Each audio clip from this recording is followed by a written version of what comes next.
At this point, I'm going to stand down and invite Isabelle Lecoq to take over the chairmanship of the next session.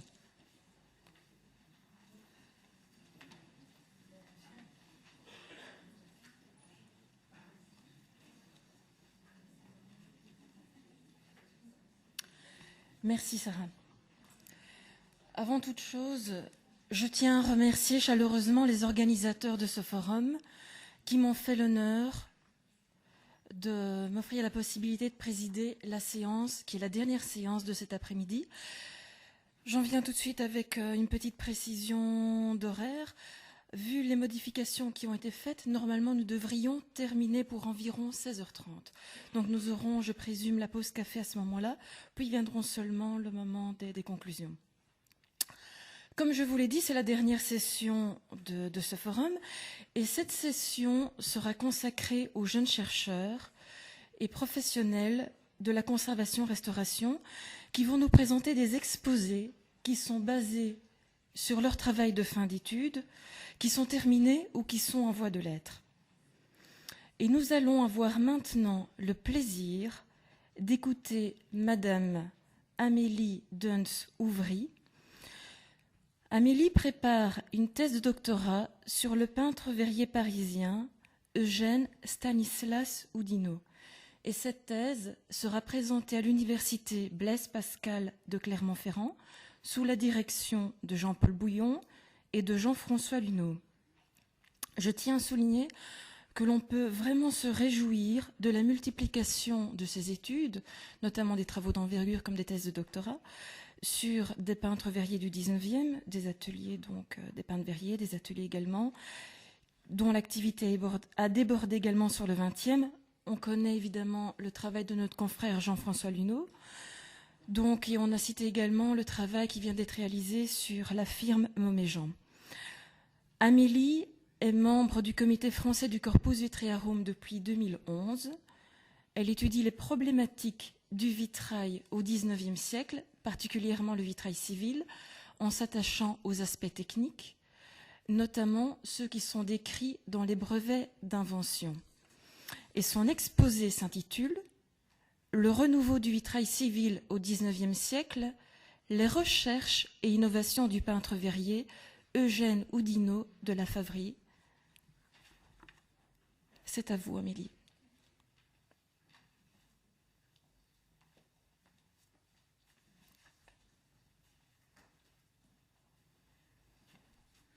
Donc, merci beaucoup Isabelle. Avant de commencer cet exposé, je voudrais remercier le Corpus Vitraearum et l'ICOMOS de me permettre d'être ici parmi vous pour vous présenter un aspect de mes travaux de doctorat. Donc, Eugène Oudinot de la Favrie est né en 1827 et il est peintre verrier actif à Paris à partir de 1853 jusqu'à son décès en 1889. Peintre verrier officiel de la ville de Paris dès 1862, il est chargé de vitrer de nombreuses églises de la capitale, ainsi que d'importants monuments civils et en particulier l'hôtel de ville. Oudinot reçoit plusieurs distinctions qui font de lui un artiste renommé et médaillé aux différentes expositions universelles. En raison de la baisse des commandes de la ville de Paris dans les années 1870, Oudinot a exécuté peu de vitraux religieux dans le troisième quart du XIXe siècle. Il doit donc développer d'autres alternatives et les recherches et innovations sont les clés de la survie de son atelier. Dès 1878, les vitraux d'apparat et d'appartements prennent une place importante dans son travail. Et c'est grâce à des vitraux de ce genre qu'il remporte la médaille d'or à l'exposition universelle de 1878. Ses clients, riches industriels français et américains, ont des exigences et un pouvoir financier qui permettent à Oudinot d'innover. Dans cette présente communication, reflet donc de recherches en cours, nous exposerons dans un premier temps les nécessités pour Oudinot de breveter ses recherches, en insistant dans un second temps sur les composantes techniques de ces brevets, déposés dans le but de perfectionner les effets décoratifs des vitraux. Entre janvier 1879 et octobre 1882, Eugène Oudinot va déposer 3 brevets en France et 2 aux États-Unis. Mais avant d'appréhender les brevets du peintre-verrier parisien, il nous semble important de faire un point sur la question du brevet au XIXe siècle, notamment entre 1850 et 1889, et plus particulier chez les peintres-verriers ou assimilés peintres-verriers. Alors je tiens à préciser pourquoi j'emploie le terme assimilé peintre-verrier, parce que certains d'entre eux, comme Gugnon, Dopter ou Bitterlin, se considèrent comme des peintres-verriers, alors qu'ils pratiquent plus l'impression et la gravure sur verre que la peinture sur verre en elle-même. Néanmoins, nous les comptabilisons dans les données, car ils sont considérés commercialement comme des artistes peintres-verriers, même s'ils ne font pas réellement des vitraux d'art, et qu'ils sont pour Oudinot responsables de la décadence de son métier. Je vais l'enlever, je ne l'entends pas. Donc, avant la Révolution française, les inventeurs et leurs inventions sont peu reconnus et peu protégés. Il faut attendre la fin du système corporatif pour voir apparaître 2 lois, des 7 janvier et 25 mai 1791, pour que toute découverte ou nouvelle invention soit la propriété de son auteur, auquel la loi en garantit la pleine et entière jouissance. Tout brevet déposé est alors enregistré et consigné au directoire des brevets d'invention, où ils sont a priori consultables le temps de la protection s'ils ne sont pas tenus secrets. Ce dépôt offre alors à l'inventeur une garantie juridique qui protège sa propriété intellectuelle, ou plus précisément sa propriété industrielle, pour une durée de 5, 10 ou 15 ans, et en échange, on lui remet un certificat. Durant ces années de protection, l'inventeur bénéficie d'un droit de propriété qui lui donne un monopole exclusif pour exploiter son brevet avec la protection des pouvoirs publics, et le temps de protection expiré, donc l'invention tombe dans le domaine public. Donc au XIXe siècle, et notamment dans les années 1880, les différentes expositions universelles ainsi que le développement des techniques d'espionnage industriel obligent de nombreuses entreprises à breveter leurs procédés qui, de ce fait, ne sont plus secrets. L'historien François Caron, dans son article sur l'économie des brevets, précise qu'au XIXe siècle, l'opinion générale pense que les brevets sont faits pour favoriser le petit entrepreneur puisqu'il obtient le monopole sur une nouvelle application. Et pour illustrer ses propos, François Caron cite Charles Laboulaye, et on reprend la citation. « Le brevet a permis à plus d'un fabricant industriel de grandir peu à peu et de résister aux tentatives injustes des concurrents auxquels il portait ombrage. Sans les brevets, tous ces petits fabricants ne pourraient résister à la concurrence. » Entre 1850 et 1889, 39 peintres verriers ou assimilés peintres verriers déposent un ou plusieurs brevets. Parmi eux, 26 sont parisiens, les autres exercent essentiellement dans les villes de province où l'activité de peinture sur verre est bien développée depuis les années 1850. On peut donc citer les villes de Lyon, Metz, Toulouse, Clermont-Ferrand ou Nancy. Maréchal et Gugnon sont ceux qui déposent le plus de brevets durant leur carrière, 6 pour le premier et 5 pour le second. Le plus grand nombre de brevets qui concernent de nouveaux procédés de gravure sur verre à l'acide fluorhydrique ou autres, cela concerne 17 brevets déposés en 40 ans. Les techniques d'impression sur verre sont les secondes à être les plus brevetées, soit 10 brevets. Les procédés de fabrication de verre mousseline sont essentiellement détenus par Gugnon Fils qui dépose 4 des 6 brevets qui concernent cette technique. L'application de métaux tels que l'or, l'argent ou autres sur le verre est protégée par 5 brevets et 3 autres brevets sont déposés pour de nouvelles applications d'émail. Les peintres verriers sont nombreux à Paris lorsqu'Oudinot dépose son premier brevet en 1879. Les brevets sont donc une manière de se distinguer de ses concurrents et en brevetant de nouveaux procédés, les peintres verriers se créent alors un monopole sur un marché assez étroit où la concurrence est rude.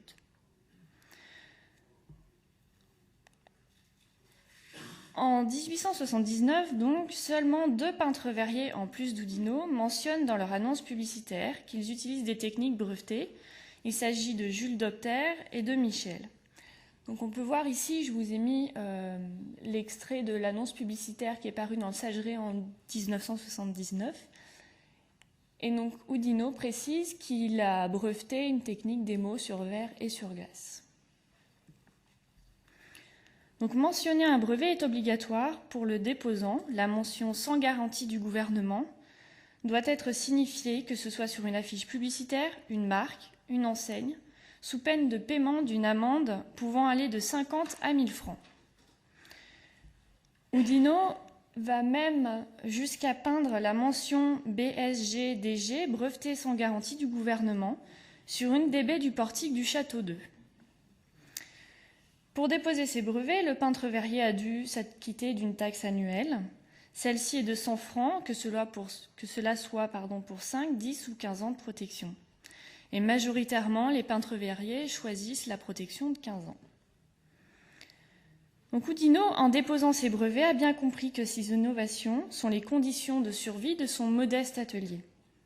Le peintre verrier semble avoir réussi à cerner les demandes de ses clients, puisque selon François Caron, le brevet résulte de cette étincelle qui se produit lorsque la recherche rencontre la demande des utilisateurs, le plus important étant le consommateur final. Donc nous allons passer à la description des différents brevets d'Oudinot. Le premier brevet est déposé le 21 janvier 1879 par l'entremise du cabinet de conseil en propriété industrielle de Maurice Sauter, qui se situe à Paris. Il dépose ce brevet aussi le 24 octobre 1882 aux États-Unis. Son application du verre aux décorations architecturales et à l'ameublement est protégée pour 15 années. Grâce à la version américaine du brevet, bien plus détaillée que la version française, il est permis de mieux comprendre l'invention. Donc, dans un premier temps, Oudinot dessine son carton, coupe le verre et procède à une mise en plomb provisoire. Il reporte sur le verre à l'aide d'un crayon vitrifiable les contours des zones à émailler. Ces parties cernées sont couvertes ensuite par des émaux colorés et les parties non cernées vont être couvertes d'une mixture de poudre d'or et de fondant. Les pièces de verre sont ensuite passées au four afin de vitrifier les émaux et l'or. Et une fois refroidis, les verres sont alors remis en plomb pour former le panneau final ou pour tout autre objet où l'on souhaite avoir la transparence ou la translucidité. Oudinot précise qu'il n'est pas nécessaire que le verre soit transparent ou translucide pour la décoration architecturale. Pour cela, il réalise les différentes étapes décrites précédemment. Et avant la mise en plomb, il applique à l'arrière du verre soit des feuilles d'or avec un flux qui peut être le borate de bismuth, soit une solution d'acide de sel d'or. Le tout est à nouveau passé au feu et Oudinot obtient alors un résultat comparable au cuir de Cordoue ou aux mosaïques vénitiennes, nous faisant songer au verre églomisé. Voici un exemple de ce genre de panneau réalisé par Oudinot qui est conservé aujourd'hui au musée Adrien Dubouché à Limoges. Donc ce panneau témoigne de la technique que je viens de vous décrire. Oudinot a évoqué cet effet lors de son entretien avec la commission d'enquête sur la situation des ouvriers et des industries d'art en 1881. Je le cite, « À Saint-Denis, j'ai trouvé des revêtissements de sarcophages, tous garnis de verre doré à la feuille, avec des réserves faites avec du bitume, parfaitement intactes et d'une beauté surprenante. Et en somme, messieurs, les mosaïques de Sainte-Sophie, de Ravenne et de Saint-Marc ne sont que des vitraux réfléchissants au lieu d'être transparents. Ce sont les mêmes matières employées et presque les mêmes moyens de fabrication. » Par la suite, le peintre verrier, dans son brevet, indique que cet enduit, mélange de poudre d'or et de fondant, donne au verre une apparence poudrée et antique. Il précise que ce revêtement de poudre d'or, ainsi que celui de feuilles d'or ou d'or liquide vitrifiable, ne sont pas absolument nécessaires. Un simple émail transparent et translucide permet d'obtenir cet effet. Enfin, Oudinot ajoute à ces différents procédés une étape non négligeable pour l'aspect final de l'œuvre. Le peintre verrier fait allusion, en dehors de la mise en plomb traditionnelle, à tout autre procédé convenable pour l'assemblage du verre. Afin de ne pas altérer le dessin général de la composition, Oudinot utilise pour assembler les pièces de verre entre elles, soit du ciment, mortier de ciment ou béton, soit une substance adhésive dont la composition n'est pas précisée, soit des petits clous ou des punaises qui sont alors fixés dans les angles ou à des points isolés, et ce dernier assemblage nous laisse supposer un support. De ce fait, les joints entre les pièces de verre sont quasiment invisibles, ce qui permet d'obtenir des décorations murales ou des plafonds de verre donnant l'impression d'être d'un seul tenant. Cette invention est applicable aux vitraux, baies et plafonds, mais ainsi qu'aux revêtements muraux et au mobilier artistique, comme pour les bahuts, coffrets, écrans, jardinières ou autres pièces panelées. Et dans la photo de l'atelier que j'ai datée en 1883, nous pouvons remarquer un écran encadré, la pièce de verre semblable à celle qui est conservée au musée de Limoges, encadrée dans un écran de bois. Ainsi, sur les verrières de Biarritz, conservées au château Boulard, donc je vous mets une vue d'ensemble et un détail, ainsi que sur les verrières du château d'Eu. Donc c'est une des verrières et un détail aussi. Un émail bleu plus ou moins léger est appliqué sur chaque carreau de verre afin de le rendre non translucide à la façon d'un verre dépoli. Les parois vitrées ne laissent plus deviner l'extérieur, même de manière floue, seule la lumière, qu'elle soit naturelle ou non, est doucement diffusée à travers l'émail. Édouard Didon écrit les lignes suivantes au sujet du vitrail des grands céramistes qui est exposé lors de l'exposition universelle de 1878 et qui aujourd'hui ne semble plus exister. Donc Didon écrit « Cette verrière a été conçue d'après les meilleurs principes qui doit régir un système semblable de décoration transparente, dont l'un des avantages est de ne pas absorber la lumière sensiblement plus que ne le ferait une simple vitre dépolie. » Donc cette décoration transparente à laquelle Didon fait allusion nous renvoie à l'effet que produit l'application de l'émail sur le verre au contact de la lumière naturelle. Et c'est très probablement cette nouvelle application qu'Oudinot utilise aussi pour les meubles artistiques qu'il crée pour l'exposition universelle de 1878, en collaboration avec l'ébéniste de la Chesserie. Ces meubles de bois, parés de verre émaillé et doré, rencontrent un beau succès et sont achetés par les musées industriels de Vienne, Budapest, Moscou et Varsovie. Mais aujourd'hui, il semble qu'aucun des meubles n'ait été conservé. Donc à l'issue de l'exposition de 1978, le succès et les nombreux contrefacteurs à Paris et à l'étranger ont très certainement poussé Oudinot à déposer un brevet en 1979 sur cette nouvelle application de l'émail dans l'ornementation.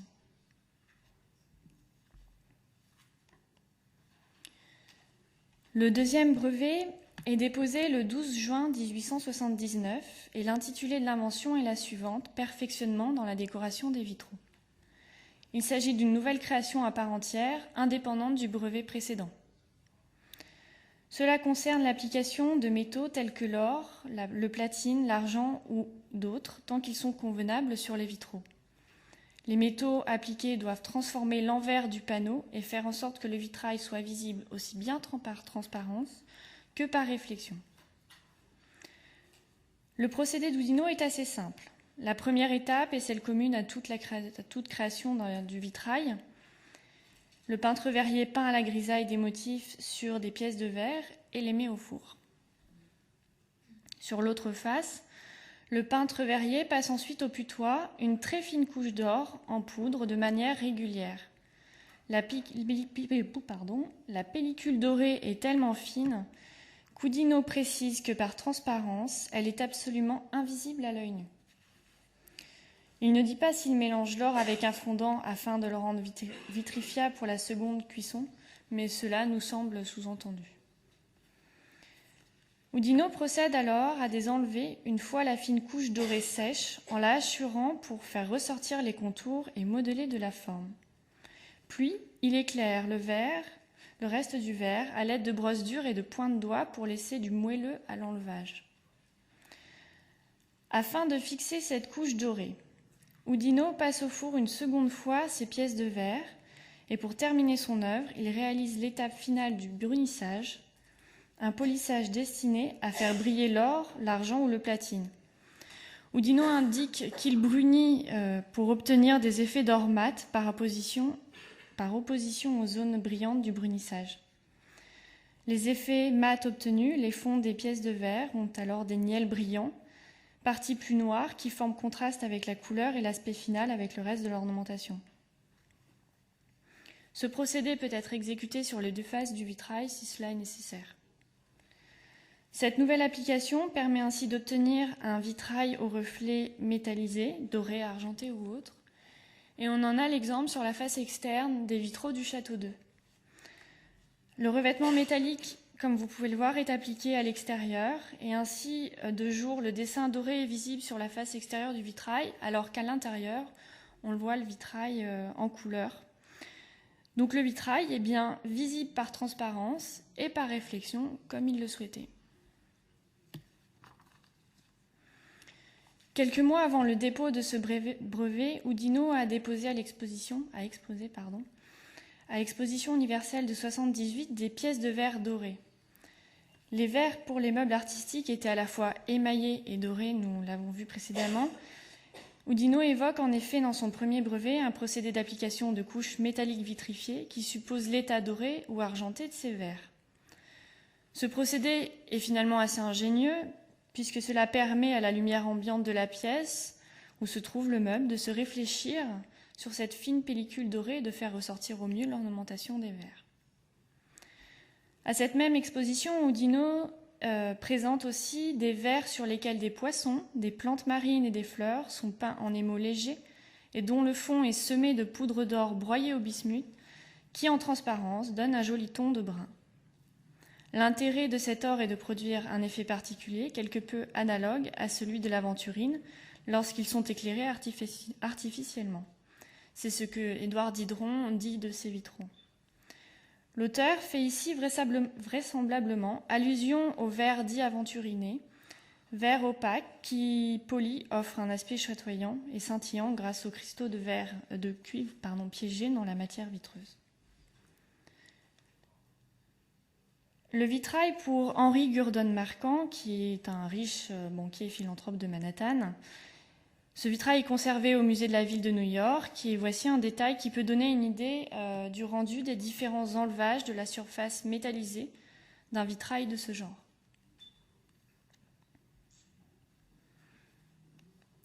Nous en venons au troisième et dernier brevet qui est déposé en France le 8 juillet 1880 et le 24 octobre 1882 aux États-Unis.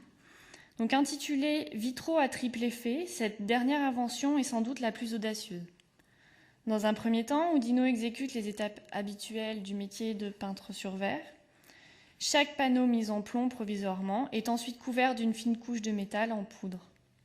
Oudinot précise qu'il n'utilise que des métaux qui peuvent supporter une grande chaleur sans se fondre et sans se transformer chimiquement, soit l'or, l'argent ou le platine, métaux au point de fusion très élevé.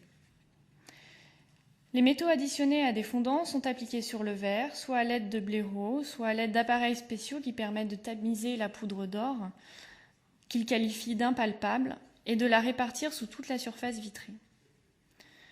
Ensuite, le peintre verrier travaille la couche dorée avec une brosse, une plume et un bois, pour que le verre regagne en transparence à certains endroits. Il passe ensuite au trait, un trait au métal, sur les grisailles et travaille les teintes plus ou moins prononcées grâce à un système de hachure qui était montré précédemment. Il passe au four les pièces de verre pour vitrifier la dorure et Oudinot procède alors au brunissage des pièces de verre selon les effets qu'il souhaite. Le premier effet qu'il décrit est l'effet nocturne. Il l'explique lui-même de la manière suivante. Si le verre ainsi préparé est utilisé pour une fenêtre, le revêtement métallique étant à l'intérieur, alors un occupant de la pièce verra le dessin en couleur pendant la journée. Mais la nuit, lorsque la pièce est éclairée, il verra le dessin en or ou de la couleur du métal utilisé, tandis que l'observateur à l'extérieur verra le dessin en couleur, le métal n'étant pas visible par l'extérieur. Le second effet qu'il souhaite donner à ces verres, c'est l'effet diurne. Et il est obtenu par la répétition des procédés sur la seconde phase du vitrail et donc une troisième cuisson ensuite. Les étapes réalisées, une mise en plomb définitive peut être effectuée, ainsi qu'une dorure des plombs pour accroître l'éclat du vitrail. Que l'éclairage soit naturel ou artificiel, qu'il fasse jour ou qu'il fasse nuit donc, que nous regardions le vitrail de l'intérieur ou de l'extérieur, ce dernier doit révéler en permanence sa splendeur décorative. Un dernier effet peut être obtenu. Il s'agit d'ôter la transparence du vitrail, mais pas sa translucidité. Une fois l'effet nocturne obtenu, Oudinot orne toute la seconde phase du vitrail de feuilles de métal. Le peintre verrier ne précise rien de plus, nous ne savons donc pas s'il procède à une cuisson supplémentaire. Nous supposons qu'il brunit ou mate la couche de feuilles de métal pour obtenir un effet poli. Et le résultat doit probablement se rapprocher de l'aspect du verre églomisé. Voici comment Oudinot explique ce qu'il nomme le triple effet. Si le verre est enduit de métal des deux côtés, puis est utilisé pour une fenêtre, un occupant de la pièce verra le vitrail en couleur pendant la journée et en or ou de la couleur du métal utilisé dans la nuit, alors qu'une personne à l'extérieur verra le vitrail en or ou de la couleur du métal utilisé pendant la journée, et elle verra le vitrail en couleur la nuit quand la salle est éclairée. En 84, Oudinot applique ce nouveau procédé pour une verrière de la villa d'Aristide Boucicaut à Fontenay-les-Roses, mais qui n'existe plus aujourd'hui, ainsi que pour les 5 verrières de la bibliothèque de la demeure new-yorkaise d'Henri Gurdon-Marquand. Donc voici la verrière qui est aujourd'hui conservée au musée de la ville de New York. Les 2 faces des vitraux sont entièrement dorées, permettant alors à la famille de Marquand ainsi qu'aux passants de la Madison Avenue de profiter de jour comme de nuit des œuvres. Et donc voici une des 5 B. Celle-ci a été mise en vente aux enchères en 2013. Elle a été achetée et je n'ai pas pu avoir d'autres images du vitrail. Donc, pour venir à la conclusion, si la plupart des ateliers de peinture sur verre français du XIXe siècle brevettent des techniques de gravure ou d'impression sur verre, Oudinot, lui, choisit de protéger des techniques plus originales et très onéreuses. Artiste peintre verrier, Oudinot réalise des vitraux d'art. Ces inventions répondent aux problématiques du vitrail dans un intérieur privé qui doit être vu de jour comme de nuit et si possible aussi de l'extérieur. Le vitrail est alors visible pour les passants, aussi bien le jour que la nuit, et permet d'asseoir le rang social du commanditaire. Comme cela a été le cas pour Marquand, où nous voyons ici les 5 verrières qui sont à l'angle de la rue. L'atelier Oudinot tente de trouver un second souffle dans la pratique des vitraux d'apparat pour une clientèle richissime qui est soucieuse du détail. Et malgré tout ce petit monopole, créé dans le vitrail de luxe, cela ne suffit pas à assainir les comptes de l'atelier qui est en faillite à la mort du peintre verrier. Et ironiquement, d'ailleurs, ces brevets sont certainement une des raisons de cette faillite. Merci beaucoup pour votre attention.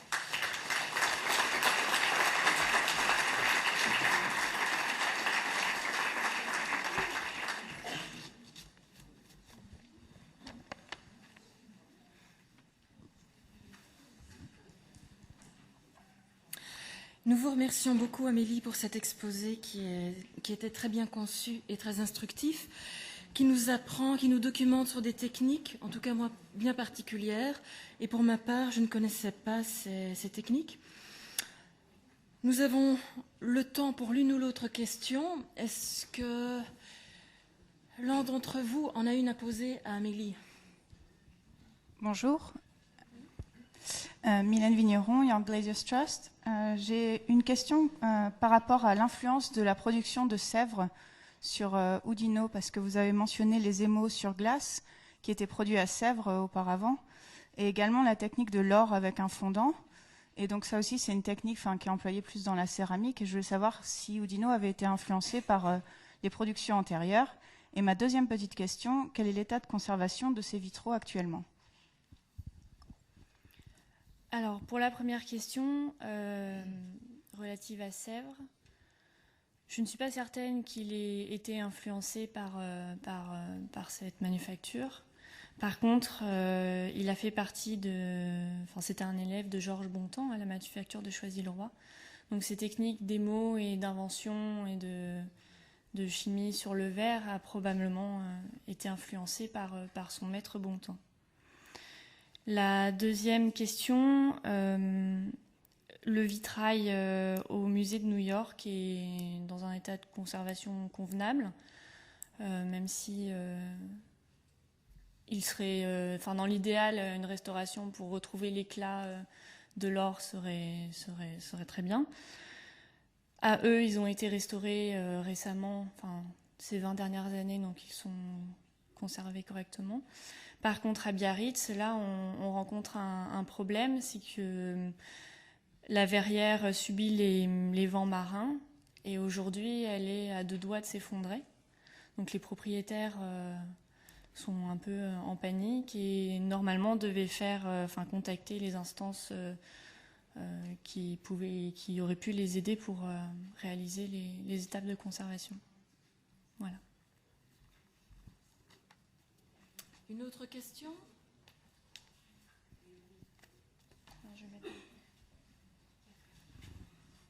Yes, thank you very much for this fascinating Oui, new merci technology, beaucoup. old technology that I knew nothing about. On Beautiful. nous explique une ancienne I just technologie have an dont observation. j'ignorais It tout. reminded Bon, me c'est très beau. somewhat of, Mais Japanese lacquer techniques, the ça aesthetic me of it, rappelle maki, gold lacquer. les And techniques isn't that the time when, de lac, de la Japanese laque art begins to au be Japon. taken seriously in Est-ce qu'il n'y a France? pas une I wonder whether question that de could be an l'influence aesthetic de influence. l'art japonais et de l'art japonisant? Est-ce qu'il pourrait y avoir une influence esthétique dans ce domaine? Alors, c'est une excellente question. Je vais malheureusement pas avoir la réponse puisque je me la suis pas posée. Donc, ça va me permettre de chercher dans cette voie-là. Merci. Nous pouvons applaudir bien fort Amélie. Merci.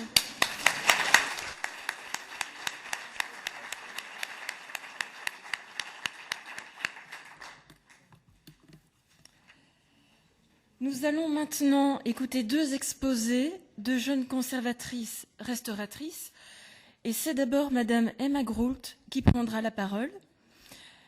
Madame Groult est diplômée depuis 2007 de l'École nationale des arts appliqués et des métiers d'art Olivier Serre à Paris, dans la spécialité vitrail. Et depuis 2013, elle est également titulaire d'une maîtrise en conservation-restauration des biens culturels, maîtrise obtenue à l'Université de Paris-An, Panthéon-Sorbonne. Et je signalerai encore qu'Emma a obtenu en décembre de cette année le prix Pèlerin du patrimoine, qui est destiné à aider des jeunes talents à devenir les grands restaurateurs et artisans d'art de demain. Et Madame Groult vient de s'établir à Paris en tant que conservatrice restauratrice indépendante. Elle va nous présenter un exposé sur les verres imprimés employés dans le vitrail entre 1880 et 1940 et la problématique de leur conservation-restauration. La parole est à vous.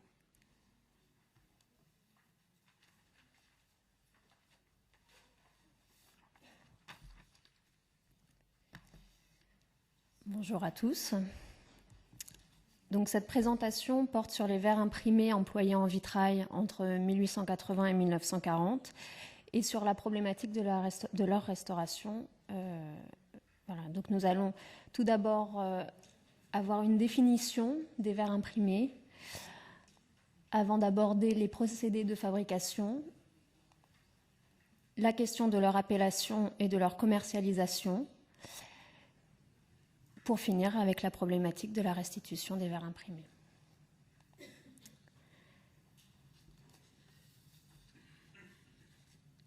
Donc un verre imprimé est un verre issu d'une production industrielle présentant un motif ornemental, répétitif, régulier ou non, en relief sur l'une ou les 2 faces.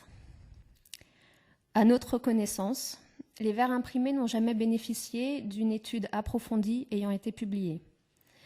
Pourtant, c'est un matériau parmi les plus largement employés dans l'architecture du XXe siècle. On localise les verres imprimés dans des lieux très différents, comme dans des lieux de culte, ici à l'église Saint-Christophe de Javel à Paris, dans des lieux publics, ici il s'agit d'un magasin, l'armurerie de la Bourse également à Paris, ou encore ici dans une cage d'escalier.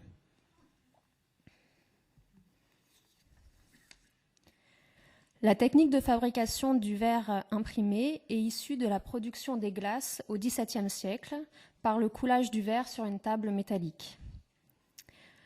Comme son nom l'indique, ce procédé consiste en l'écoulement du verre en fusion, suivi du passage d'un rouleau lamineur. La technique de fabrication du verre va connaître une évolution importante au cours du XIXe siècle sous l'influence des Anglais. À cette époque, 3 grandes verreries prédominent la production.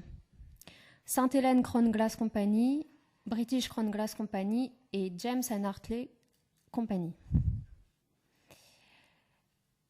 Les noms vont changer au cours du XIXe siècle pour devenir Pilkington Brothers, Chance Brothers and Company. Mais ce sera à James Hartley que l'on doit l'invention du rolled plate glass, ou verre brut coulé en français. C'est d'ailleurs le premier nom du verre imprimé. Le roll plate glass est un verre qui est obtenu par un procédé industriel. Il a une épaisseur comprise entre 3 et 4 mm et possède une légère ondulation irrégulière, le rendant translucide. Le premier verre fabriqué de cette manière est nommé cathédrale, nom qu'il porte encore de nos jours. L'obtention du verre cathédrale ouvre de nouvelles perspectives et pousse les ingénieurs à rechercher une technologie permettant d'obtenir un motif régulier. On utilise alors le rouleau métallique ou la table métallique, chacun d'eux pouvant être gravé. Le rouleau est alors un outil de pression pour permettre au verre de s'immiscer dans les reliefs de la table ou dans ceux du rouleau. On obtient alors un motif en positif. Cependant, la table métallique gravée est un instrument volumineux, lourd et difficile à stocker et qui va être progressivement abandonné au profit des rouleaux gravés. 2 anciens employés de Chance Brothers, Frédéric Masson et John Conqueror, mettent au point en 1884 un nouveau système de fabrication dont le brevet est aussitôt racheté par l'entreprise Chance Brothers. Désormais, les rouleaux sont positionnés en inclinaison descendante. La feuille de verre est alors préformée par 2 rouleaux lisses, puis le relief est imprimé par une seconde paire de rouleaux gravés. Désormais, il est possible d'obtenir des glaces, des verres à vitre ou des verres imprimés avec des outils identiques. Le rouleau est alors devenu à la fois un outil de laminage et le support de la coulée du verre. Les grandes verreries vont investir dans cette technologie, les liant alors à l'entreprise Chance Brothers, qui est à la fois producteur de la machine et fournisseur des rouleaux. Les rouleaux deviennent alors mobiles et interchangeables, et on le voit sur cette image, ils sont entreposés sur des chariots. Le diamètre des rouleaux est défini à l'avance, et le motif est gravé en fonction du diamètre. Ici, nous avons un schéma présentant un rouleau amené à être gravé. Celui-ci présente des dimensions standardisées pour être adapté à la machine Chance. Son diamètre est de 13 cm. La production des rouleaux est dominée par Chance Brothers, même si 2 autres entreprises font leur apparition, Glasgow Company et Offenbacher. En tant que producteurs des rouleaux, ils en réalisent les motifs représentés et en sont les propriétaires. Après 1905, les contrats passés en France par Saint-Gobain mentionnent le travail de graveurs sur métal français, comme l'entreprise Lecomte près de Rouen, ou encore l'entreprise Choquenet à Chauny. Les verres imprimés font leur apparition en France lors de l'exposition universelle de 1889.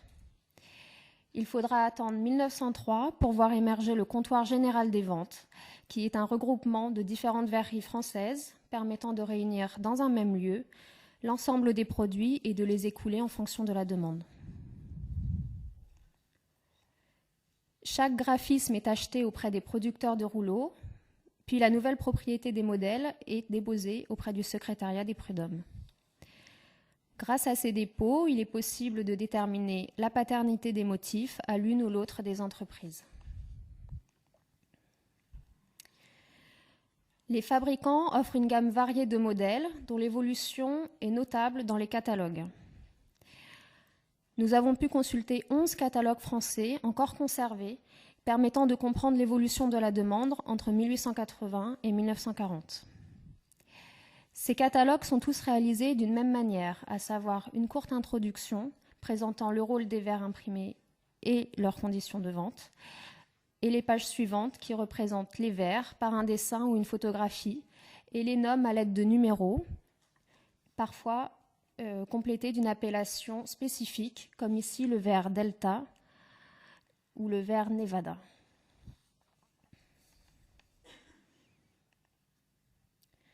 Seul un catalogue daté entre 1920 et 1925, conservé aux archives de la compagnie de Saint-Gobain à Blois, expose de véritables échantillons. Plusieurs catégories de verres sont présentées dans les catalogues. Les deux principales sont les verres imprimés et les verres diamantés. L'appellation de verre imprimé apparaît dès 1897, alors que le terme verre diamanté date de 1913.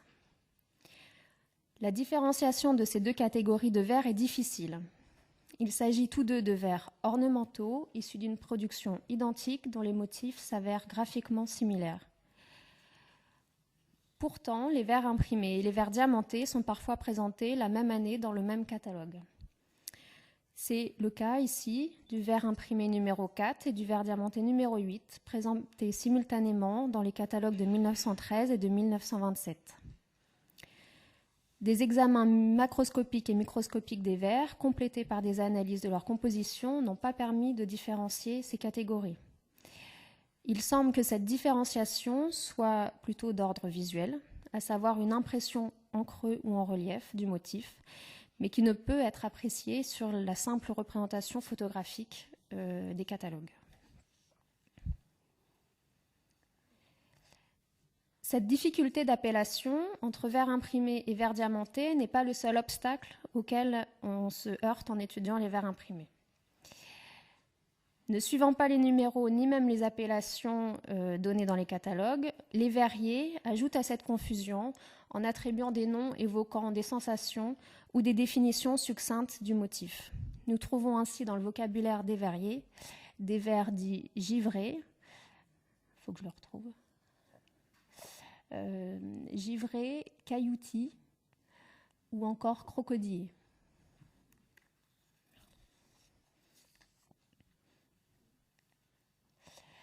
Par souci de clarté et pour fédérer le vocabulaire, il est nécessaire d'établir une base historique répertoriant les appellations officielles complétées par celles des verriers.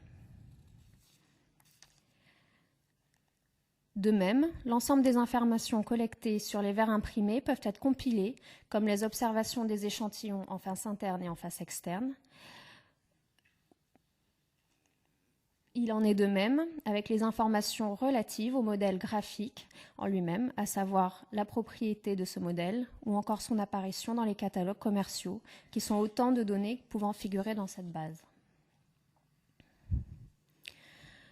En prenant le verre numéro 2, par exemple, des informations complémentaires ont été recensées dans les archives.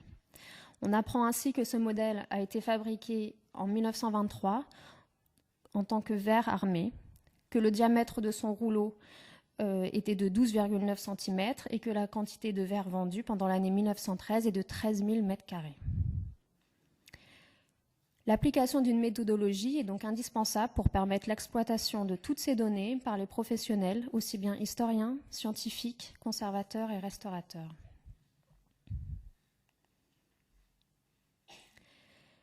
Les problématiques de conservation-restauration des verres imprimés sont essentiellement d'ordre mécanique, lacunes et cases de verre. Or, ce matériau est employé avant tout pour ses propriétés de réfraction et de diffusion de la lumière. La mise en place de compléments ou de comblements traditionnellement utilisés en vitrail entrave l'esthétisme et endommage la lisibilité de l'œuvre dans son intégrité.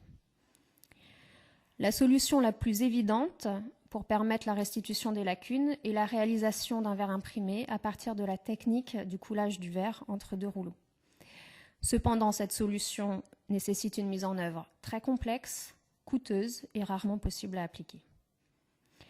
L'insertion d'un verre imprimé possédant un motif identique n'est pas non plus systématique, car la variété actuelle des verres imprimés produits reste très limitée par rapport à celle qu'on avait entre 1880 et 1940. Quelques verres imprimés anciens peuvent être vendus, mais en très faible quantité, car les stocks s'amenuisent. Le restaurateur doit donc envisager une restitution dans des conditions assez limitées, à savoir une mise en œuvre peu complexe et peu coûteuse. Tout d'abord, le thermoformage d'un verre lisse sur un moule en plâtre réalisé à partir du motif original. Donc, il s'agit d'un traitement thermique dont le résultat est variable en fonction du motif à reproduire.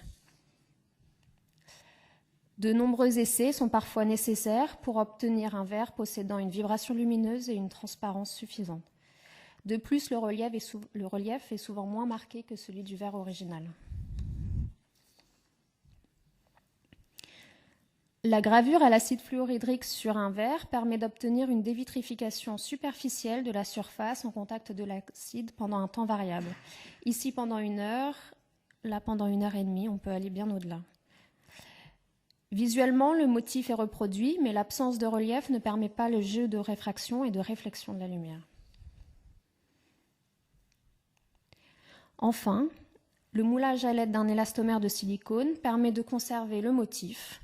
Cependant, le silicone mis en application, ici de la CAF3 qui est traditionnellement employée en France en restauration de vitrail, ne permet pas un rendu esthétique optimal car il possède un aspect laiteux.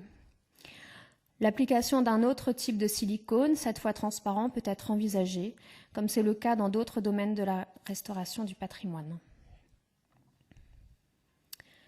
Nous avons également envisagé le moulage à l'aide d'une résine époxyde dans un moule en silicone. Donc ici, nous avons le verre original, le moule en silicone et le résultat avec une résine époxyde HXtal Nil 1.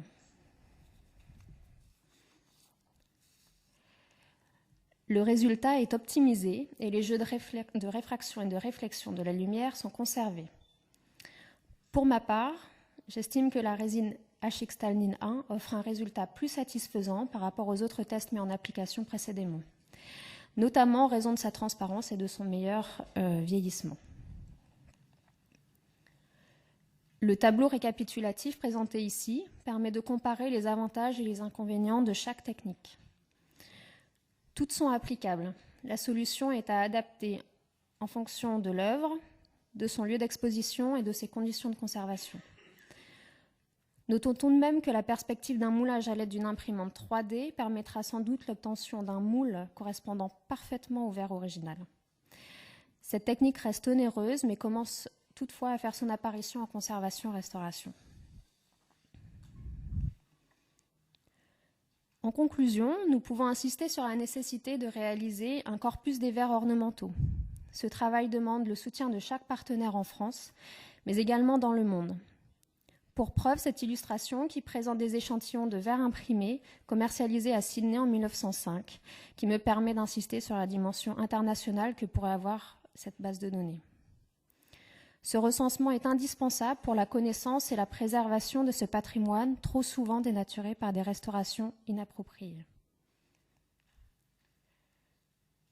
Alors, c'est un travail qui a été réalisé dans le cadre de mon mémoire de master. Donc, je tiens à remercier tous ceux qui ont participé à cette étude, particulièrement Claudine Loisel et Fanny Beauchot, mais également Gérard Chauquenet, qui possède une entreprise à Chauny et qui est le petit-fils d'un des directeurs de la manufacture de Saint-Gobain et qui nous a ouvert ses portes et qui nous a transmis un grand nombre de données. Merci de votre attention.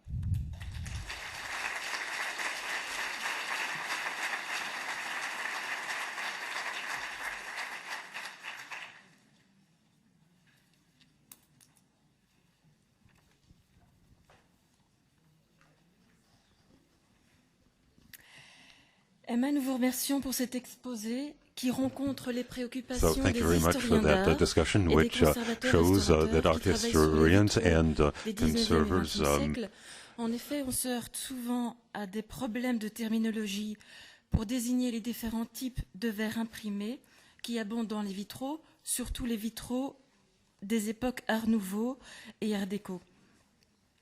Et par ailleurs, les restaurateurs sont souvent dans l'embarras quand ils doivent remplacer une pièce ou combler une lacune et qu'ils n'ont pas en stock le verre imprimé du type souhaité.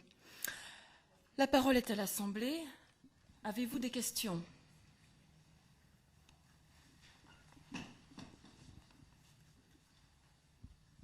Hi, I'm Tom from Lincoln Cathedral in the UK. Over the period of time, I've seen lots of different... Okay. Bon, je suis You with Tom. me?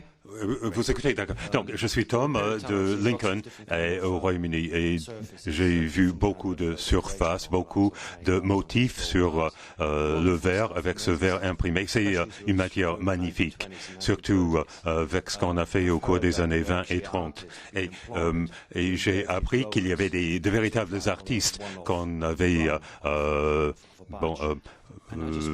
embauché pour graver chaque rouleau. Et je me demande, comment se trouve-t-il qu'on ait ce verre cathédral qui est lamentable maintenant? Comment est-ce qu'on a pu avoir une telle détérioration? Alors en fait, le verre cathédral, c'est un verre qui est brut, c'est-à-dire qu'il était coulé directement sur le métal, sans aucun traitement de polissage ni de doucissage. C'était comme les glaces en fait. On les coulait de la même façon, sauf que les glaces avaient un traitement mécanique à leur surface avant de pouvoir être commercialisé. Là, c'est du verre brut. Donc, on a un verre qui est vraiment irrégulier et plein de défauts au final. Une autre question ?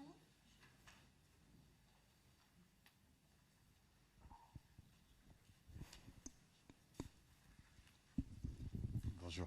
Je suis très curieux sur l'évolution de l'industrie. Paraît-il, il y avait beaucoup de petites verreries qui fabriquaient différents verres fin du 19e siècle. Est-ce que vous avez une idée de combien de petites verreries il y en avait? Et puis,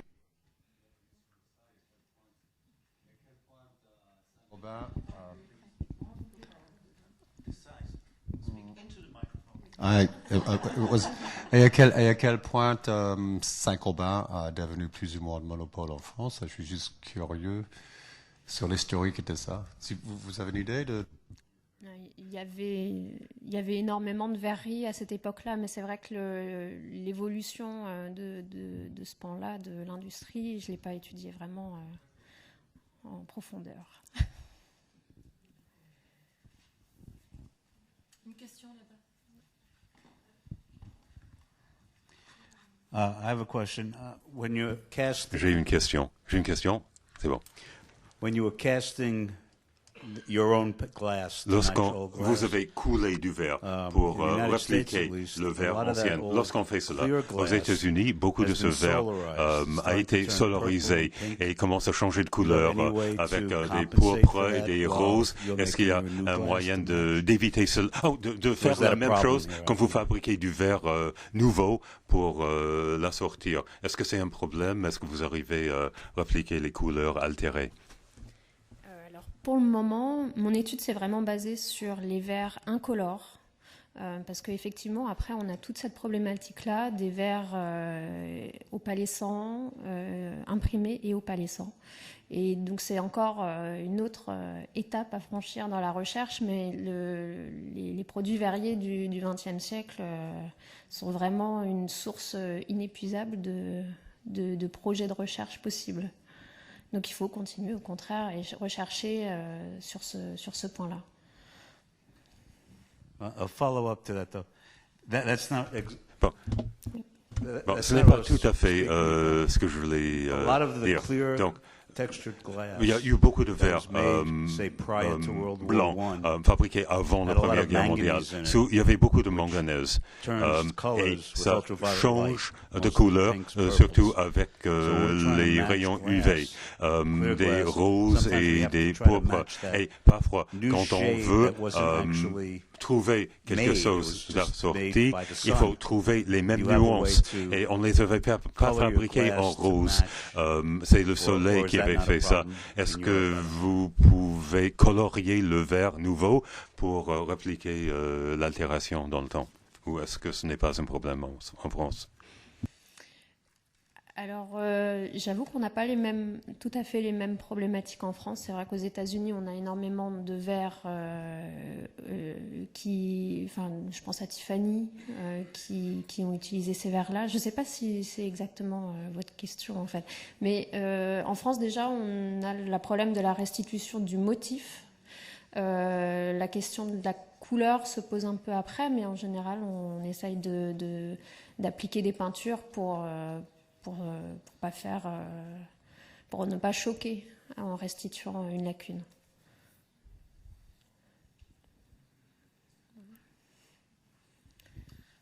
Oui, bonjour, je suis Catherine.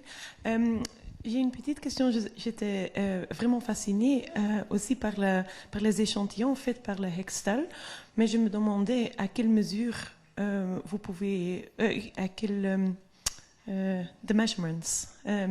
Donc, si grand vous pouvez le faire, et est-ce qu'ils sont assez fortes pour les... Oui, tout à fait. Alors là, c'était vraiment un essai de restitution, donc c'est assez petit. Il faudrait essayer de poursuivre justement en essayant sur des plus grands échantillons. Mais c'était vraiment en vue de la recherche du motif plus que de son application pour le moment. Là, ça reste assez expérimental, donc à poursuivre également. Oui, tout à fait, merci, c'était très intéressant. Michel Hérold avait également une question.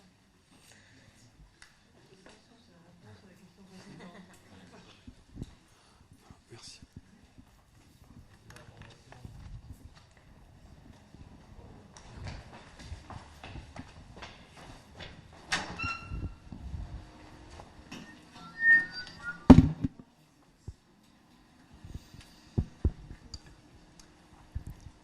Oui, c'est une information complémentaire qui permettra peut-être d'apporter des éléments de réponse à la question posée tout de suite. C'est à propos des verres de Lalique, des verres coulés pressés de Lalique, en particulier pour ceux d'où on la délivrande, qui avaient changé de couleur complètement, qui étaient devenus là aussi rosés, tel manganèse effectivement, qui était remonté.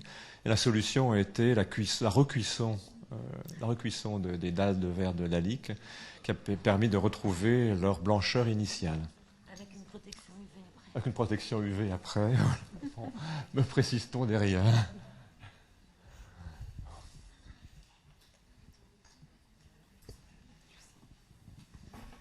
Une question ici pour M. Mendel, s'il vous plaît. Hello? Par ici. Are you planning to do more research? Est-ce que vous envisagez de poursuivre vos recherches? Est-ce que vous allez établir des catalogues avec le lancement de telle ou telle texture en disant que tel ou tel motif a été utilisé entre 1880 et 1920? Est-ce que vous allez poursuivre vos recherches dans ce sens? J'aimerais beaucoup. Non, c'est vrai qu'il y a un énorme travail à faire. Je me suis plongée dans les verres imprimés et j'ai pour le moment pas l'intention d'en sortir. Donc effectivement, j'espère poursuivre avec la mise en place d'une base indiquant les dates de commercialisation, les dates de parution. Alors, c'est une recherche énorme, mais du coup, qui se restreint pour le moment à la France. Et voilà. Mais il y a déjà beaucoup à faire. Rainer Meindl, je suis avec la Verrerie Lamberts. I have 3 comments. Color for table cathedral is not the issue. You can have many colors. It depends on the quantity you need.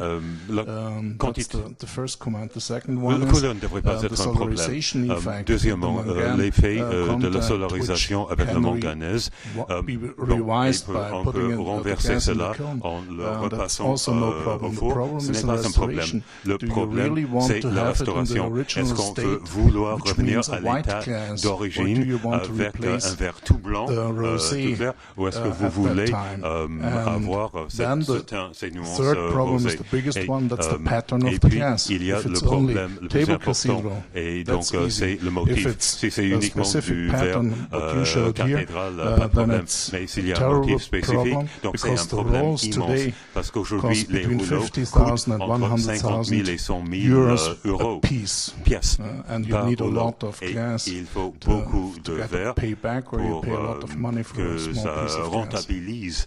Donc ça coûterait très cher pour un petit morceau de verre.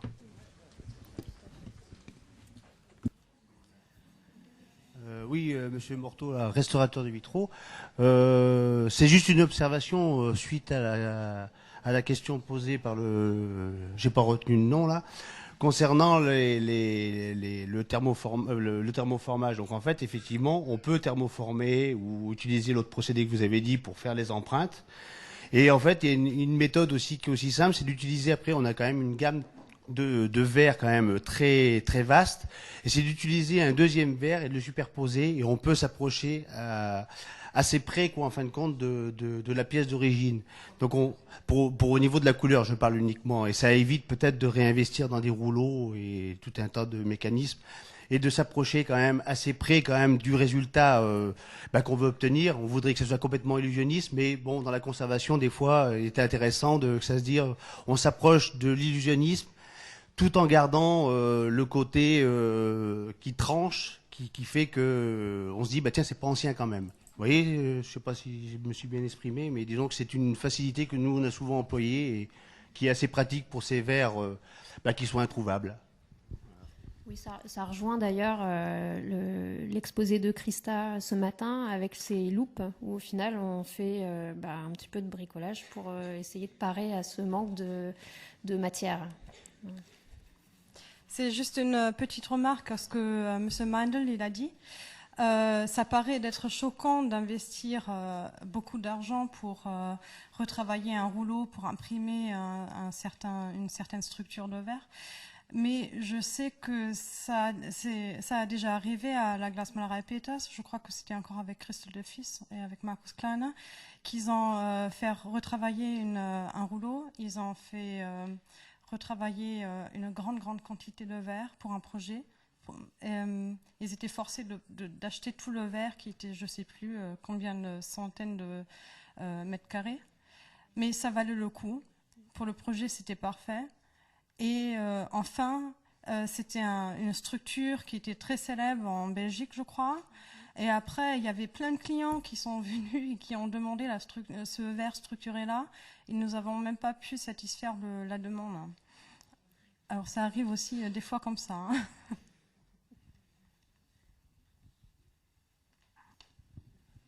Plus de questions. Écoutez, je vous propose de conclure ici l'intervention d'Emma, que nous applaudissons encore.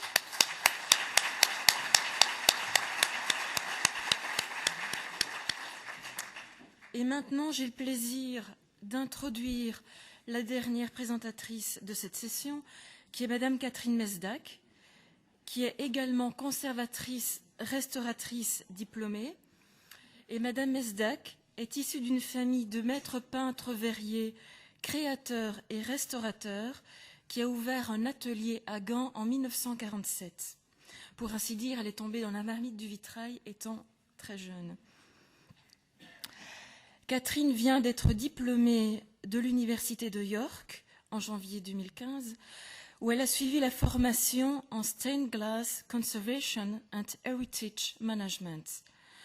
Catherine va aborder une problématique aussi complexe que passionnante, celle de la réinstallation de vitraux monumentaux d'inspiration religieuse dans des édifices autres que ceux pour lesquels ils ont été conçus. Son exposé est intitulé Relocation of Monumental Religious Stained Glass, Ethical and Technical Issues. Son exposé sera présenté en anglais. Catherine. Pardon.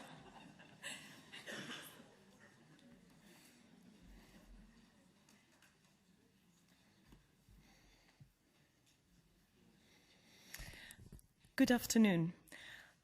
It has been already a long day for everybody, and I do know that you're all craving for some coffee, or even thinking about the cocktail dinner tonight, maybe. But however, I hope I'll be able to catch your attention for a little longer, sharing with you some thoughts on stained glass relocation, and more specifically the relocation of non-designated monumental religious stained glass in architectural settings. Since its creation, stained glass has mainly been a religious art form, with peaks in production when Catholic faith was blossoming. Today, with decreasing church attendance in several Western countries, including Belgium, monumental religious stained glass becomes all the more vulnerable to destruction, alteration or removal.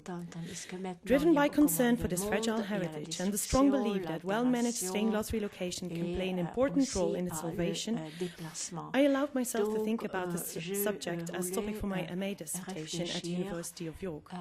But it is not since I've heard Geertjes Huisman's speech about the reinstallation of stained glass windows in interior architectural settings in the Low Countries 2 years ago in Amsterdam that the idea became concrete. The examination of various case studies, including some I was personally involved in, was implemented into a wider, however always limited, scholarly and theoretical research. I'm happy to present you a glimpse of the scope of the problem, specifically in Flanders, a brief historic overview, two very contrasting case studies that were executed in our workshop, and of course the main research questions how relocation projects should be best managed, considering ethical, technical, but also logistical issues. Sur le plan éthique, technique et logistique, the scope of the problem, understanding the wider context of the changes currently affecting religious immovable and movable heritage was necessary to define the effects on architectural stained glass. However, I find it very difficult to estimate the actual scope and the urgency of the problem, because evidence of the risk to Flemish stained glass is almost purely anecdotal. No records exist to confirm the quantity of stained glass that has been safeguarded in the immediate past, or maybe will be in the future. In our studio alone, almost 11 rescue and relocation projects have been executed and are still ongoing since 2004. These numbers, however, do not seem alarming, although we are a small studio. However, considering them in relation to the extent of stained glass relocation in the past and the current activities of institutions such as the Belgian Centre for Religious Arts and Culture or the London Stained Glass Repository, make clear that maybe any kind of preparation for change can be desirable to prevent a repetition of uncontrolled and non-documented loss and dispersal of stained glass, as happened in the late 18th and 19th century. So maybe just go back in history. Since its introduction as an architectural feature, stained glass has been reused and rearranged within and among buildings as results of war disasters, changing fashions, and so on. There is much uncertainty about the reasons for recycling stained glass in the Middle Ages, but a few esteemed art historians have put forward that more than only economic reasons must have been the motivation for reusing old glass. Iconographic significance of a figure, a representational function, attracting donors, maybe even its artistic merit, could have been all good reasons to recycle stained glass. Even less clarifying is how these motives governed the way in which old glass was treated. The treatment of the reused glass ranged from cutting out figures and placing them against a newly designed background to assembling truncated old panels randomly, to make new creations with all fragments were all possibilities. And there seemed no ethical resistance to altering the glass. But in some cases, reused stained glass is from within the building and can be interpreted as cultural religious continuum for the past to the present time. That was especially in the Middle Ages. And that was very different from the late 18th and 19th century examples. Large quantities of stained glass were removed from churches and monasteries onto the continent and important into from churches and monasteries on the continent and important into the UK.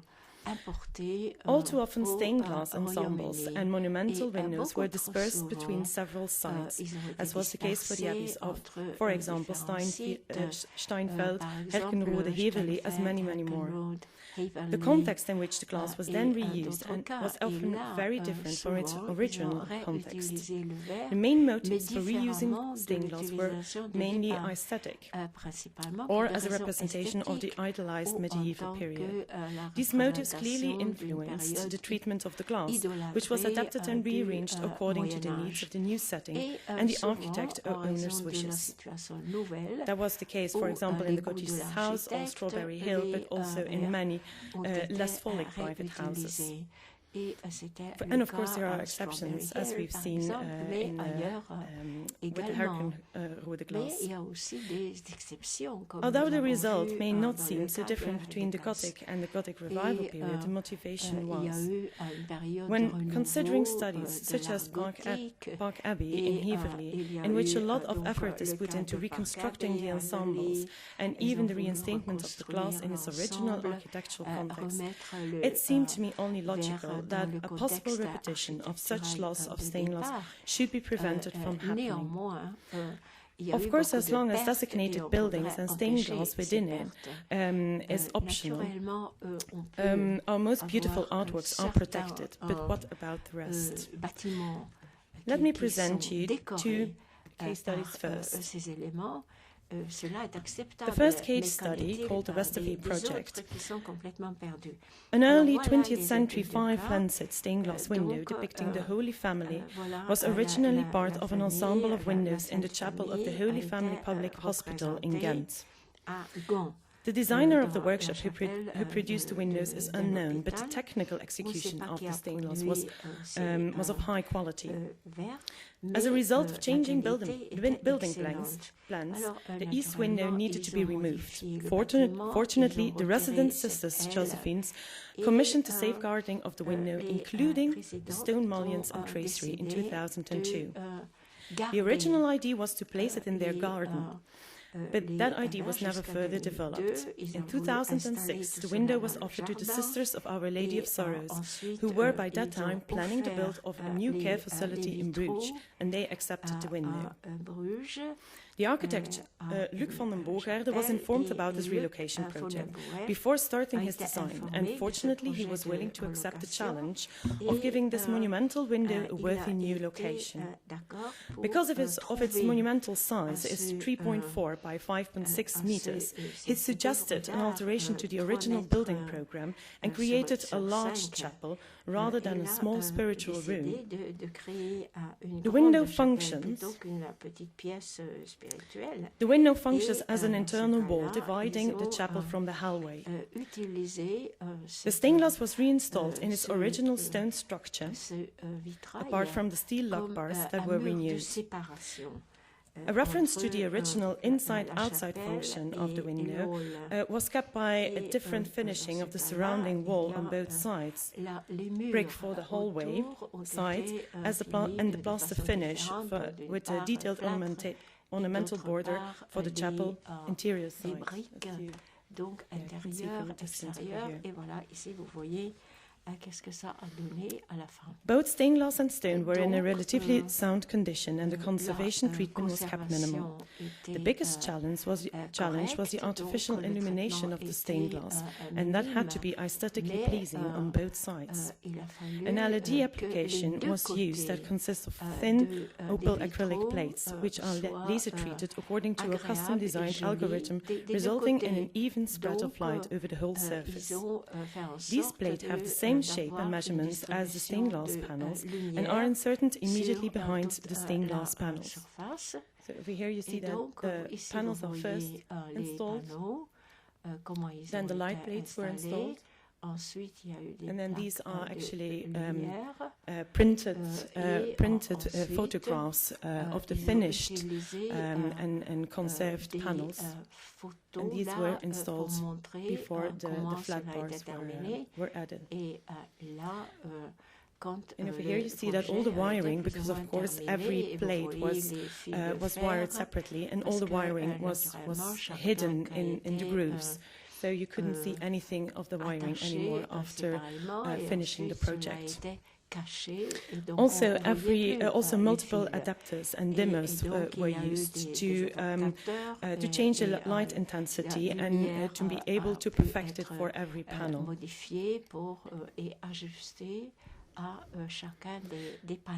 In a second case study,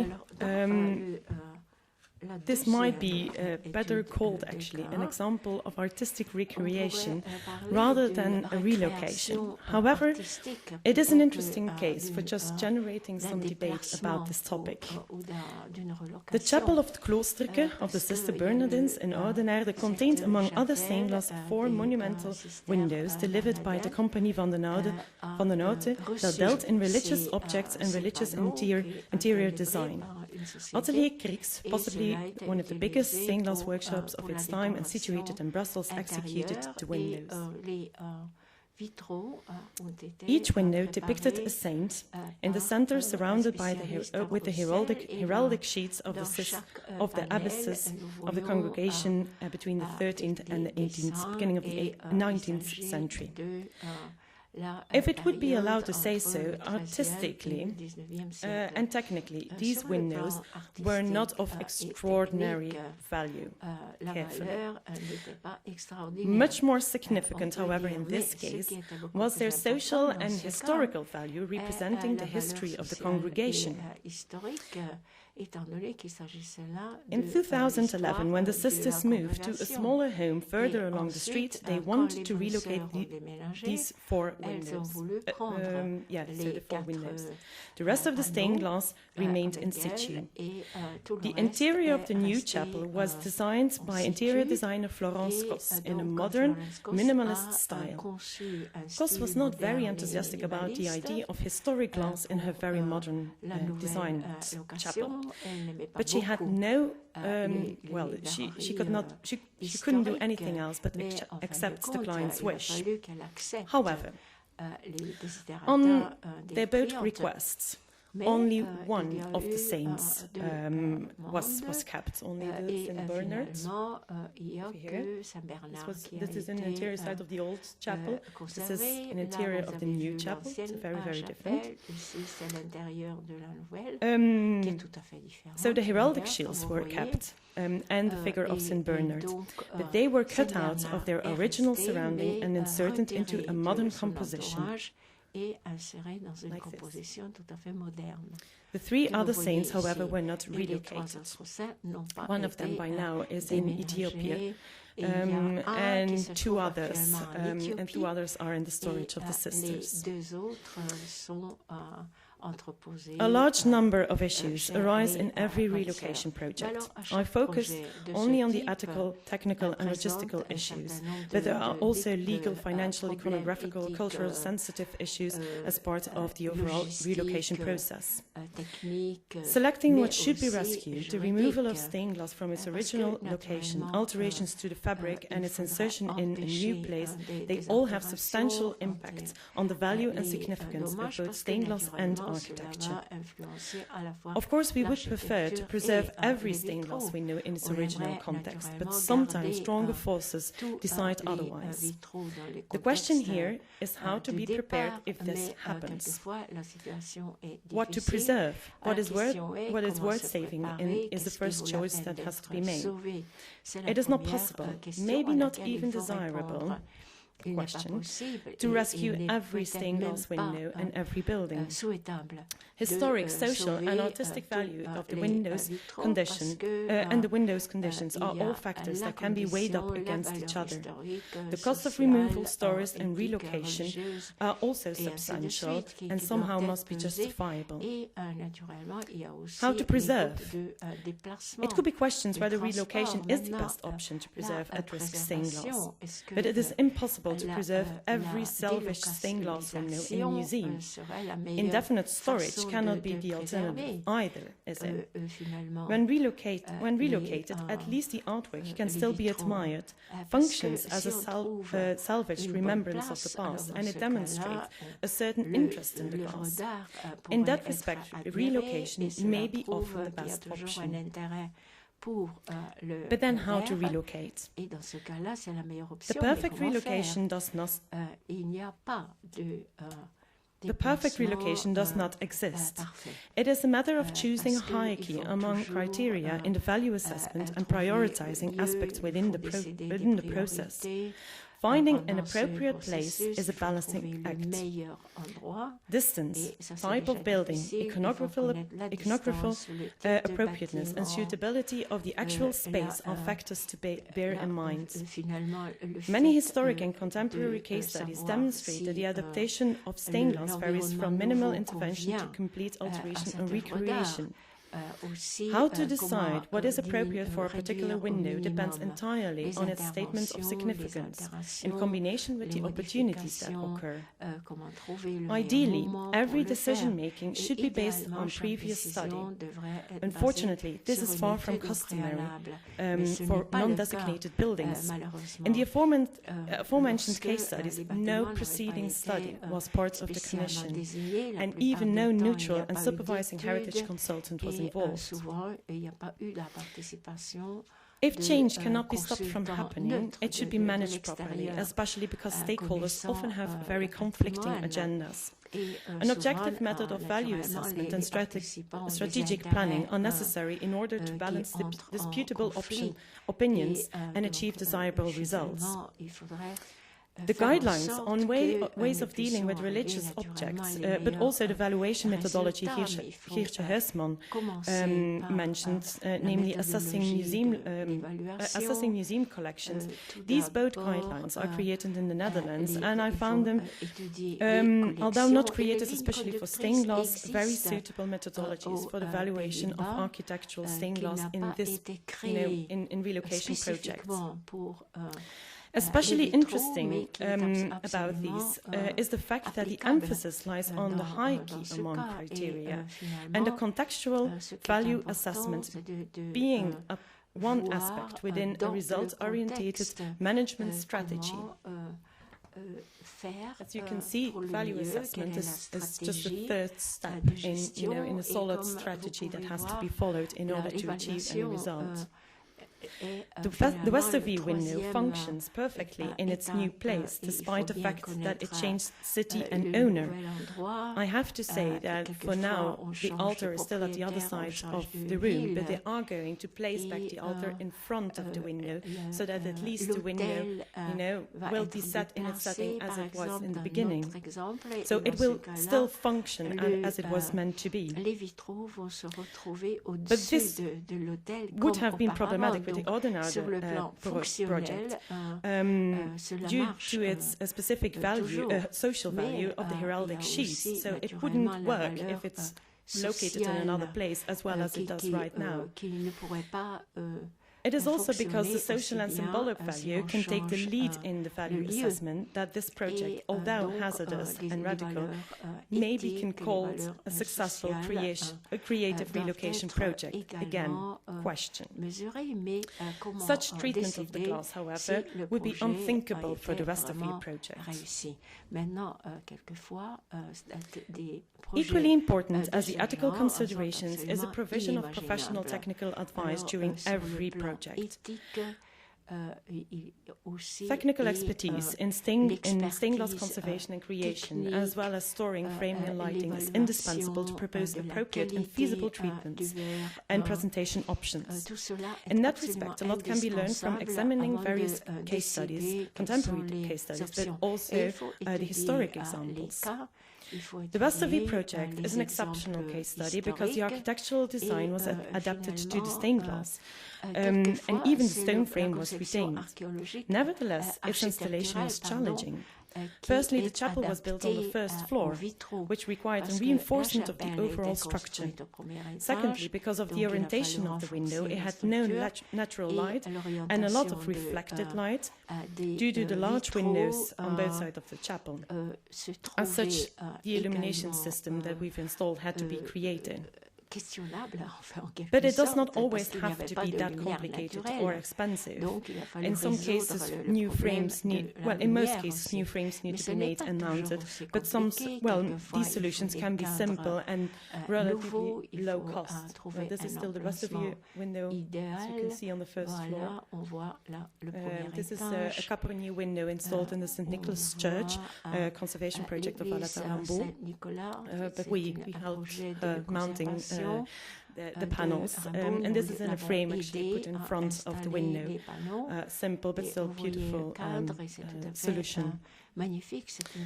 The height of many monumental stained glass windows is very typical for Gothic and Neo-Gothic churches, but atypical for contemporary buildings.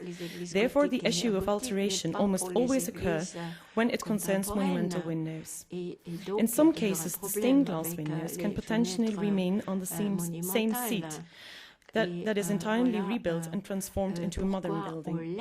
Not every architect, a new owner, however, is enthusiastic to welcome back the old stained glass. Altering the stained glass in order to fit the architectural design is then often the only option to convince them doing so, as was the case in Oudenaarde. For the St. Sisters Bernardines, we also did a second project where vertically oriented windows with a repeating pattern were redesigned to a horizontally oriented window. Although these interventions, again, are radical, not agreeing to it would have led to the destruction of the stained glass entirely, and here at least we could salvage some panels, and at least on the same side we've kept some original material of the windows that were in the chapel that was demolished afterwards. But this type of alteration cannot be suggested for highly significant windows. Displaying only a selection of panels or truncating them along straight lines without damaging or cutting any glass can then be the better options. This is what we will present to the client in an ongoing relocation project for the elderly home of the Holy Heart in Oudenaarde. As you can see, it would be just horrible to cut out the figures of these beautiful windows of Jules Dobelaere. These windows were made in the beginning of the 20th century and were saved when the chapel on the seat was demolished. Although their reintegration into the building was part of the original commission, unfortunately, the architects were reluctant to implement it in their designs. Options now are very limited if you look at the buildings right now.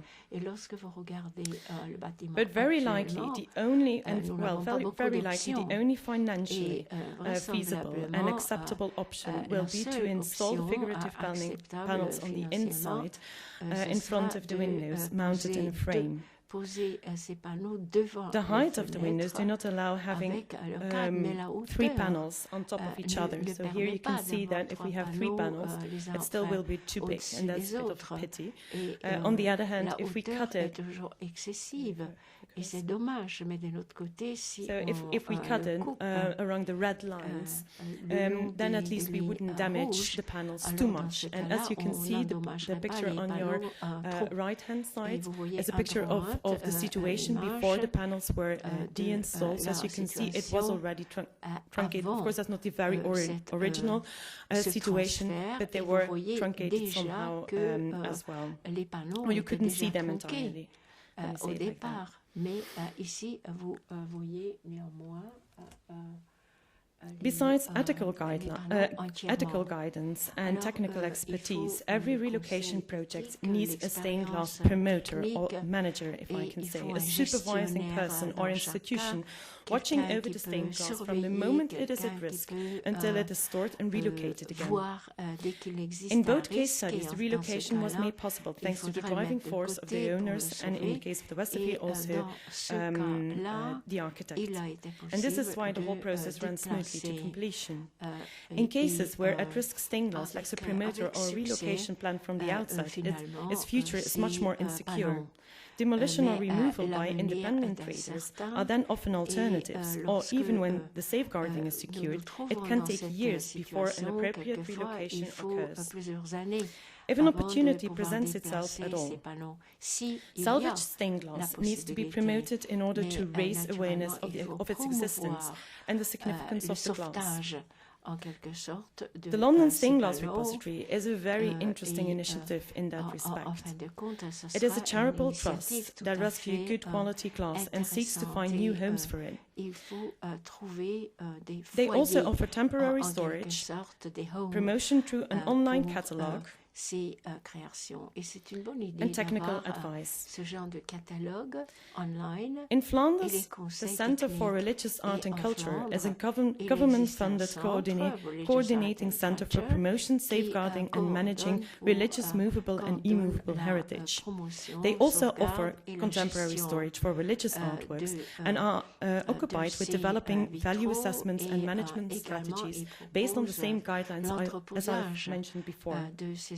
A combination of the expertise of both projects, preferably in collaboration with the Corpus Vitriarium and the Royal Institute of Cultural Heritage, could lead to the creation of a stained glass rescue and revival centre in Belgium. Can I dream?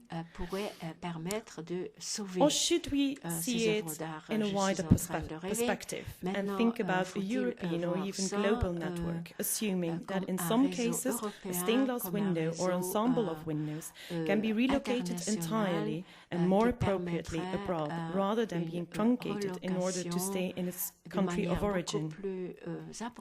In times when churches are running empty, stained glass, especially in non-designated buildings, is threatened. And just because the situation cannot be changed, the awareness of the vulnerability of our stained glass heritage is necessary. Our stained glass would be better protected, I believe, if these relocation processes were managed in an appropriate, consistent and efficient manner, following a custom-designed management strategy and value assessments. But by thinking about value assessments, being open to change is an indispensable premise, because selecting what is worth preserving is unfortunately unavoidable, and no relocation is perfect. Also, we have to work with the opportunities that arise, and that's the only way to achieve results. With this paper, I just wanted to share my thoughts about this topic with you, and I hope to have encouraged all of you to also think about this topic together with me. And let me end with just a very inspiring example of relocation, maybe.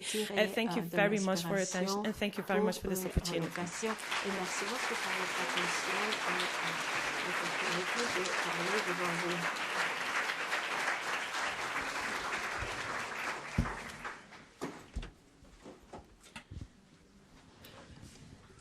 Catherine, cette fois-ci, je ne vous manque plus.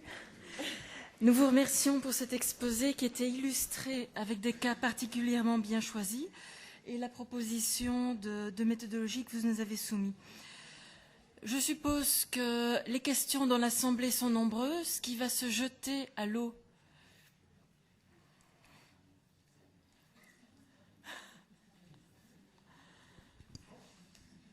Virginia.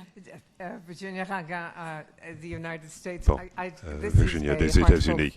Donc, je voudrais vous dire merci de tout cœur quand on termine avec quelque chose d'aussi inspirant. Jusqu'ici, en vous entendant, je pense que nous avons tous des souvenirs de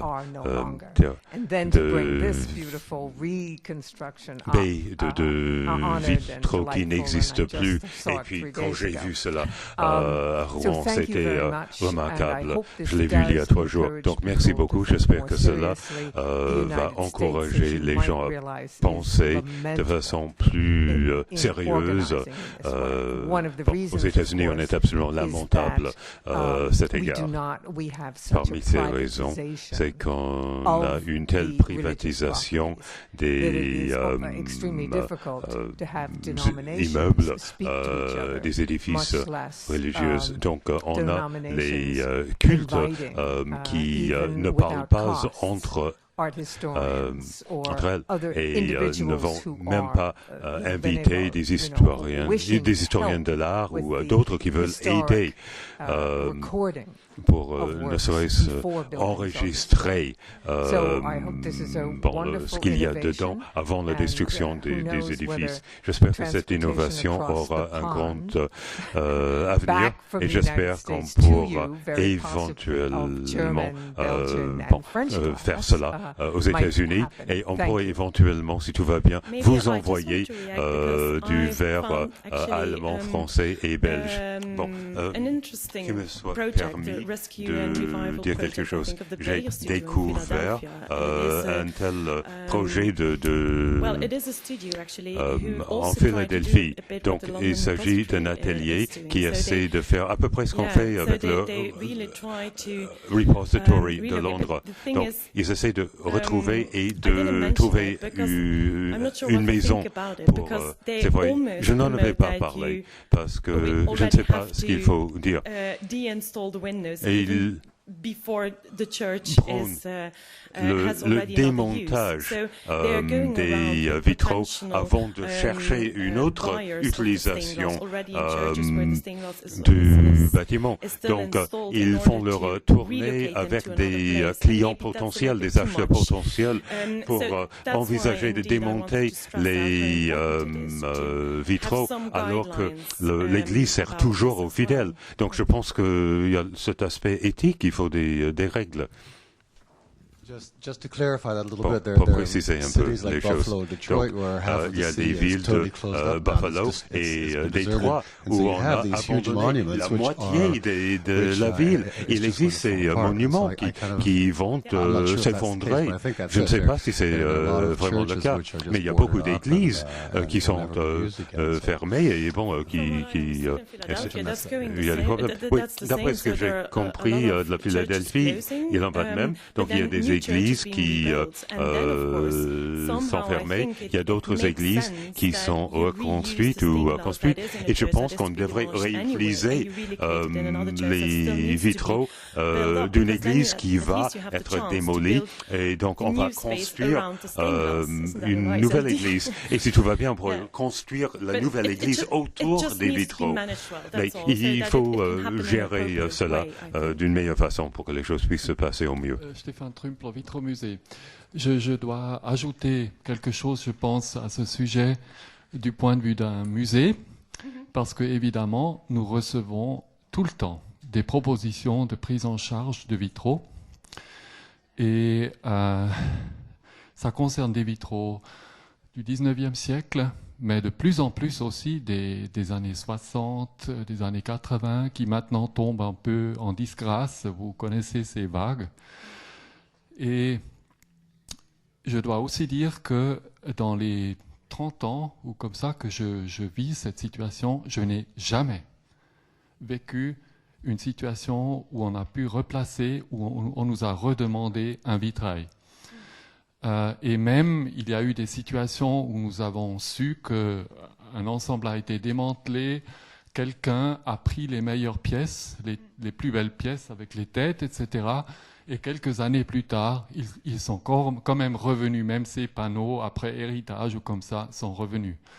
Donc, hélas, je vois de notre côté seulement disons, cet engagement qu'on prend à prendre en charge des vitraux. Entre-temps, nous avons tout un protocole que nous suivons, en d'abord insistant sur le fait que les propriétaires des paroisses gardent les vitraux quelque part chez eux, parce qu'il y a quand même parfois un certain espoir qu'ils soient réutilisés sur les lieux.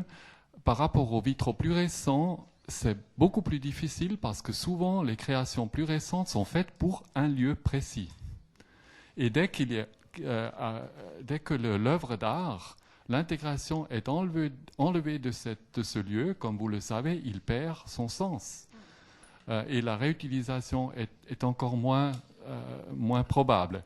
Et puis, je dois quand même dire, il y a des situations où on aurait... Voilà, il y a des nouveaux lieux qui se créent, des nouveaux bâtiments, mais là, je dois dire, est-ce qu'on ne devrait pas plutôt donner la chance à des artistes contemporains de créer quelque chose sur ce lieu que de réutiliser un vitrail du 19e siècle qui a été enlevé quelque part. Voilà. Do you mind if I react in English? Je peux revenir là-dessus en anglais. Bon, je vous remercie beaucoup de ces propos parce que cela fait partie également des choses à étudier. Donc, en tant que conservateur, on veut tout garder, on veut tout conserver, préserver, mais on ne peut pas le faire. Il faut également penser à stimuler la production de nouvelles verrières. Et donc, à nous de voir ce qu'on pourrait laisser d'un côté, laisser s'échapper. Et ça dépend en grande partie des règles. Il faut peser les valeurs les unes par rapport aux autres. Et parfois, on doit peut-être conclure que la seule possibilité est de permettre la destruction de ces vitraux. Mais comment prendre une telle décision? Bon, il est plus facile, peut-être dans le contexte d'un musée, parce qu'on ne dispose jamais de ressources infinies. Mais c'est une question qui mérite d'être posée.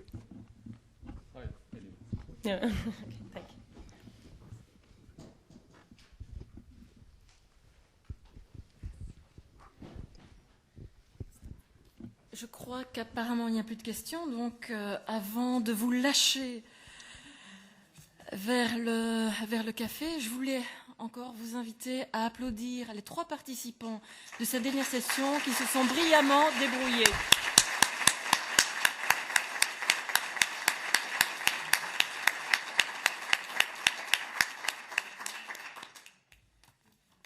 Et on va applaudir aussi Isabelle pour la belle charmane qu'elle a été. Alors, à nouveau moi, avec quelques petites consignes. Donc, avant la petite pause café que nous allons avoir, je voulais faire un point avec vous. Alors, j'ai une liste, il ne faut pas que j'ai des instructions. Hein. Vous savez, on est strict avec moi aussi. Et un petit bravo pour Fanny Beauchot qui m'a bien aidée quand même dans toute cette opération.